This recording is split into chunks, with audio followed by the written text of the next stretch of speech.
Hindi ka laging tama at ayos lang yon. Sanay tayong ipaglaban ang opinyon natin, lalo na kapag feeling natin tayo ang tama. Pero minsan, kailangan mong tanggapin na mali ka rin.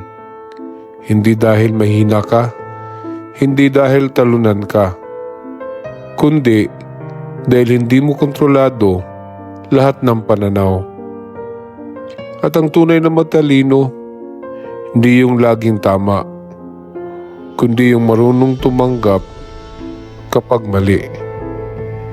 Ego ang pinakamalakas na kalaban ng pag-unlad. Matutong magpakumbaba.